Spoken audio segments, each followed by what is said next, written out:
before us, peace behind us, peace under our feet.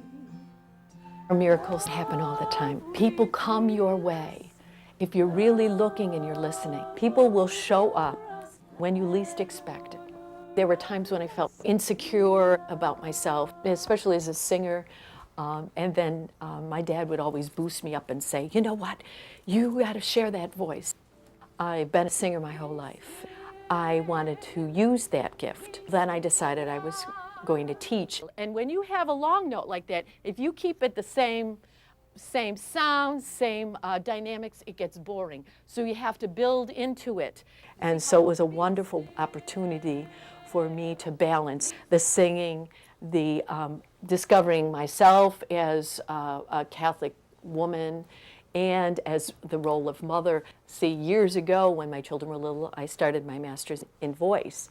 And then I decided the master's I would like to get is in pastoral studies. I was in the IPS program at Loyola. Actually, my final class was women in ministry in the city.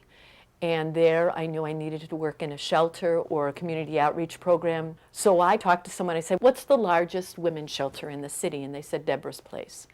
So I call up Deborah's Place and I met with this nice young Irish woman. She makes a phone call and says, there's some woman here who has this grant who wants to start a choir. 2 seconds later, here's this girl, Patty Down, go, what did you say you wanted to start?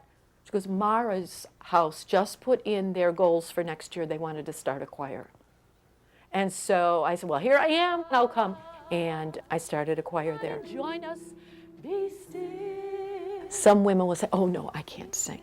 See, many people have been silenced in their life. And it's really not about the singer. It's more about using your voice in a positive way, authentically. Sometimes we never believe that our voice is good enough. Having the women find their authentic voice, you believing in themselves.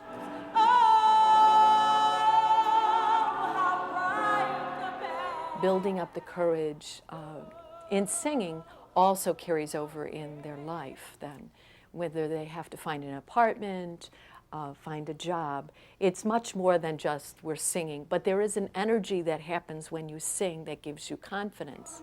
It's also contagious, so that the person next to you then will feel that way. I wanted Harmony, Hope, and Healing to be a creative music program for the homeless and underserved, offering dignity and spiritual healing. It's more about the harmony that you create within yourself, the balance, and then being a person of hope, and to be a woman of hope in this world that's so filled with hopelessness. And then through that harmony and having that hope, there's healing. If you really listen, all of a sudden, pieces will fall into place.